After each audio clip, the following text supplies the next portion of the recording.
ધારાસભ્ય વિરુદ્ધ લેટરકાંડમાં રાજકારણ ગરમાયું છે। પાટીદાર દીકરીને લઈને કોંગ્રેસ અને ભાજપ આમને સામને આવી ગયા છે। દીકરી પ્રત્યે સરકારનું વર્તન સંવેદનશીલ હોવું જોઈએ, જેની ઠુમ્મર દ્વારા નિવેદન આપવામાં આવ્યું હતું। દીકરીનું સરઘસ કાઢવું તે નિંદનીય છે। કોંગ્રેસના પ્રહાર પર ભાજપનો વળતો જવાબ પણ આવ્યો। દીકરીનું સરઘસ કાઢવાનો આક્ષેપ નિમ્ન કક્ષાનો શ્રદ્ધા રાજપૂત દ્વારા નિવેદન આપવામાં આવ્યું હતું। કોંગ્રેસ પાસે કોઈ મુદ્દો જ નથી। દીકરી સાથે ભાજપ પાર્ટીની સરકાર અને સંગઠન છે।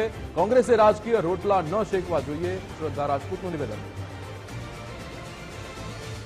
કોઈ પણ સમાજની દીકરી હોય પણ દીકરી અને મહિલા સાથેનું વર્તન હંમેશા સરકારનું અને પ્રજાના નેતાઓનું સંવેદનશીલ હોવું જોઈએ। એના બદલે એનો તદ્દન વિપરીત દાખલો જોવા મળ્યો। રાત્રે 12 વાગે જે દીકરીએ ખાલી પત્ર લખ્યો છે એને તો એના શેઠે કીધું ને એને લખી દીધો। ગુનો બનતો હશે, ન કરવું જોઈએ, વાત સાચી છે, પણ એના માટે આટલું બધું ગંભીર પગલાઓ ક્યારેય આવકારદાયક ન કહેવાય। છતાં પણ રાત્રે 12 વાગે એને લઈ જવામાં આવી। પોલીસ તંત્રએ એને લઈ જઈ એને હાજર કરી દીધી। એના પછી એના રિમાન્ડ પણ મંજૂર કરી દીધા દીકરીના।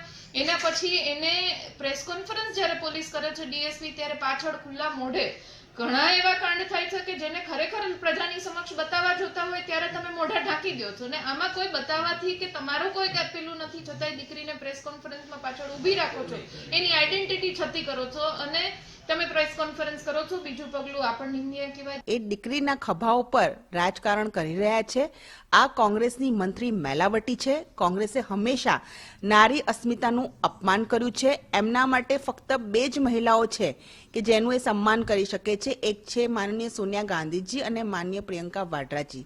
એ સિવાય દુઃખની વાત એ છે કે આખા ભારતની અંદર અને ખાસ કરીને ગુજરાતની અંદર આપણી આ દીકરીના જે છે એની આગળ સરઘસ કાઢ્યો એવા પ્રકારની શબ્દાવલી લખીને સોશિયલ મીડિયામાં પણ અને ઇલેક્ટ્રોનિક મીડિયામાં પણ આ દીકરીની અસ્મિતાને ગંભીર રીતે ઠોસ પહોંચાડવાની કામગીરી કોંગ્રેસની મહિલા નેતાઓને કોંગ્રેસનું સંગઠન અત્યારે જ્યારે કરી રહ્યું છે, તો મારે કહેવાનું થાય છે કે આ દીકરી સાથે પોલીસ પોતાનું કામ કરી રહી છે, ન્યાયતંત્ર પોતાનું કામ કરશે। આ દીકરી સાથે ગુજરાતનું જે છે આખી ભારતીય જનતા પાર્ટીની સરકાર અને સંગઠન છે।